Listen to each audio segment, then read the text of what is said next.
আসসালামু আলাইকুম। আমি রিফাত রশিদ বৈষম্য বিরোধী ছাত্র আন্দোলনের পক্ষ থেকে বলছি। একটা কথা স্পষ্ট করে বলে দিতে চাই, এই খুনি সরকারের সাথে আর কোনো আলোচনা না। এই খুনি সরকারের সাথে আর কোনো আলোচনা না, আর কোনো বসা না, আর কোনো মীমাংসা না, আর কিচ্ছু হবে না। তারা প্রত্যেকবার ক্র্যাকডাউন চালিয়েছে। বাংলাদেশে গণহত্যা চালানোর পরেও আমরা শিক্ষার্থীরা যখন রাজপথে নেমেছিলাম তখন আমরা চুপ করে বসেছিলাম। আমরা কিন্তু রাজপথে খুব শান্তিপূর্ণ কর্মসূচি দিয়েছিলাম। আমাদের এই শান্তিপূর্ণ কর্মসূচিতে আবার গুলি চালানো হয়েছে। আমাদের ছয়জন ভাইকে শহীদ করা হয়েছে। এখনো অনেকে আহত, আমরা জানি না তাদের অবস্থা কি। আমরা এই খুনি সরকারের সাথে আর কোনো নেগোসিয়েশনে যাব না, আর কোনো আলোচনায় যাবে না। আলোচনার সকল দরজা বন্ধ হয়ে গেছে। এবার সর্বাত্মক প্রতিবাদ রোধ গড়ে তুলতে হবে। আমার ভাইদের রক্ত যারা ঝরাচ্ছে, বারবার করে আমার বোনের রক্ত যারা ঝরাচ্ছে, যারা জীবন ঝরাচ্ছে, তাদের সাথে আর কোনো আপোষ নাই, তাদের সাথে আর কোনো কথা নাই। এত সুশীলতার আর কোনো জায়গা নাই। এইবার একদম চূড়ান্ত পতনের ডাক দেওয়ার সময় হয়েছে, চূড়ান্ত ঘোষণার ডাক দেওয়ার সময় হয়েছে। আমরা স্পষ্ট করে বলতে চাই, খুনি হাসিনাকে আমরা স্পষ্ট করে বলেছিলাম, আপনার হাতে যেই রক্তের দাগ লেগে আছে, রক্তের দাগ মুছে নিন, তারপর আমরা আপনার সাথে নেগোসিয়েশনে যাব, আলোচনায় যাব, কথা বলবো। আপনি খুনের হত্যার বিচার করুন। তিনি বিচার করেন নাই। তিনি কি করলেন? তিনি আমাদের শিক্ষার্থীদের উপর আবারও ক্র্যাকডাউন চালাইলেন, আবারও গুলি করলেন। আপনারা দেখতে পাইছেন আজকে উত্তরায় কিভাবে ছাত্রলীগ যুবলীগের ক্যাডাররা ওপেন ফায়ার করতেছে। আজ হবিগঞ্জে আমার ভাই শহীদ হয়েছে, আজ সিলেটে আমার ভাই শহীদ হচ্ছে, আজ খুলনায় আমার ভাই শহীদ হচ্ছে, আজ লক্ষ্মীপুরে আমার ভাই শহীদ হচ্ছে, সারা বাংলাদেশে আমার ভাইরা শহীদ হচ্ছে। এই জিনিস কেন হাসিনা করতেছে? এই জিনিস ওই খুনি হাসিনা, ওই স্বৈরাচারী হাসিনা কেন করতেছে? জবাব দিতে হবে। ও পাগল হয়ে গেছে, একটা মানুষ সাইকোপ্যাথ হয়ে গেছে। একজন সাইকোপ্যাথ কিলারের হাত থেকে এই বাংলাদেশকে রক্ষা করতে হবে। এই বাংলাদেশ আর স্বাভাবিক কোনো মানুষের হাতে নাই। এই বাংলাদেশকে সাইকোপ্যাথের হাত থেকে রক্ষা করতে হবে। এই বাংলাদেশকে নিরাপদ করতে হবে। আমরা স্পষ্ট ভাবে বলে দিতে চাই, আমাদের যে 9 দফা আছে, এই 9 দফার ভিত্তিতে আগামীকাল সারা বাংলাদেশে বিক্ষোভ মিছিল পালিত হবে। বিক্ষোভ মিছিল থেকে যদি আমাদের 9 দফা কাল মেনে না নেওয়া হয়, আমরা আলটিমেটাম দিচ্ছি, পরশুদিন থেকে, রবিবার থেকে সারা বাংলাদেশের সর্বাত্মক অসহযোগ আন্দোলন। স্কুল চলবে না, কলেজ চলবে না, আদালত চলবে না, আইন চলবে না, ব্যাংক চলবে না, কিচ্ছু চলবে না। সবকিছুতে সর্বাত্মক অবরোধ, সবকিছুতে সর্বাত্মক অসহযোগ আন্দোলন চলবে। সবকিছু বন্ধ করে দেওয়ার ঘোষণা দেওয়া হলো। আর কোনো কিছুতেই আমাদের অবকাশ নেই। আমাদের বুকের রক্ত যারা প্রতিদিন ঝরায়, আমরা চুপ থাকার পরেও, আমরা শান্তিপূর্ণ থাকার পরেও নিরস্ত্র মানুষের প্রতি যে গুলি চালায়, গণকে যে হত্যা করে তার গণভবনে থাকার অধিকার নাই। গণকে যে হত্যা করে তার গণভবনে থাকার অধিকার নাই। আমার ভাইদের রক্ত প্রতিদিন ঝরানো হচ্ছে। এই রক্তের হিসাব পড়তে পড়তে পড়তে পড়তে পাহাড় সম রক্ত হয়ে গেছে। এই রক্তে তাকেই ডুবে মরতে হবে। এই বাদে কোনো উপায় নাই।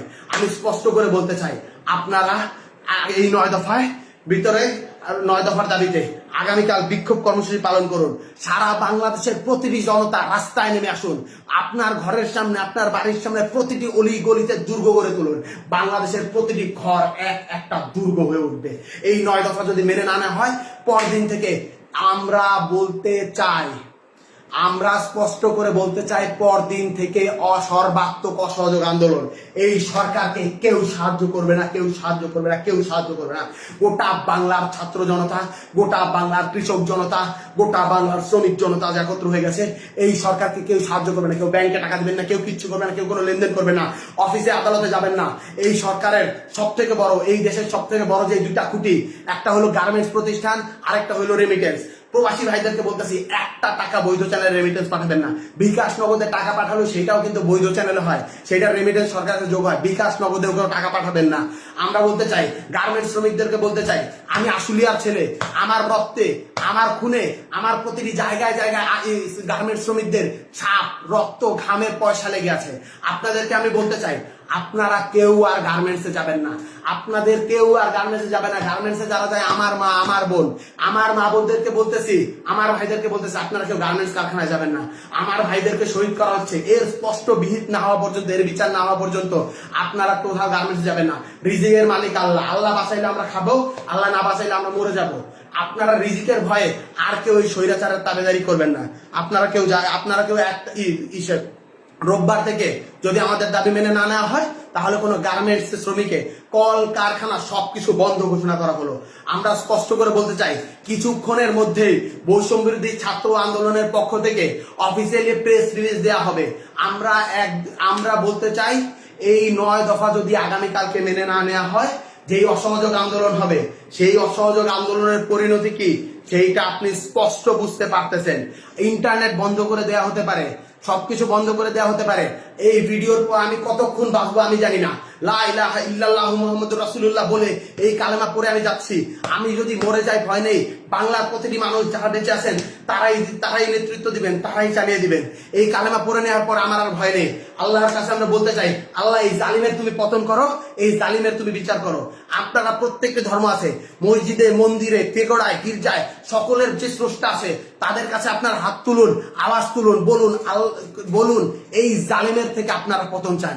আমরা আর কিছু বলবো না। আমরা একটা কথা স্পষ্ট করে বলতে চাই, আমাদের মানুষের যখন পতন আসে তখন সে পদে পদে ভুল করে। আমার ভাইদের শান্তিপূর্ণ আন্দোলনে আমার বোনদের যে গুলি করলো, সেই গুলি, সেই রক্তের জবাব দিতে হবে হাসিনা। এভাবে পার পাওয়া যাবে না। রক্ত দিয়ে যখন সিংহাসন বানানো হয় মহারানী, সেই সিংহাসনে বসা যায় না, সেই সিংহাসনে ডুবে গিয়ে মরে যেতে হয়। আমি বৈষম্য বিরোধী ছাত্র আন্দোলন থেকে রিফাত বলছি, আমি যদি আর বেঁচে না থাকি, আমি যদি মরে যাই, আপনারা আমাকে স্মরণ রাখেন। এই লাইভের পর আমি জানি না আমি আর কতক্ষণ বেঁচে থাকবো, আপনারা আমাকে স্মরণ রাখেন। একটা কথাই স্পষ্ট করে বলতে চাই, আপনারা এই লড়াই সংগ্রাম চালিয়ে নিয়ে যাবেন, কেউ পিছপা হবেন না। সারা বাংলাদেশ আমাদের সাথে আছে। আমরা এই স্বৈরাচার মুক্ত বাংলাদেশ গড়ব। যারা এই আমাদের রক্তে, আমাদের খুনের উপর পাড়া দিয়ে, আমাদের রক্তের উপর পাড়া দিয়ে এই জালিমশাহী সরকার কায়েম করছে, জালিমশাহী শাসন ব্যবস্থা কায়েম করছে, তাদের সমস্ত স্ট্রাকচার, সমস্ত প্রতিষ্ঠান, সমস্ত স্তম্ভ ভেঙে গুড়িয়ে পায়ে মারিয়ে দেওয়া হবে। এই বলেই আমি আমার বক্তব্য শেষ করছি। আন্দোলন চলছে, আন্দোলন চলবে। শহীদের রক্তের দাবি আদায় না করা পর্যন্ত, শহীদের রক্তের বিচার না হওয়া পর্যন্ত আমরা আমাদের রাজপথ ছাড়বো না। আজ থেকে বাংলাদেশের প্রতিটি ঘর একটি দুর্গ।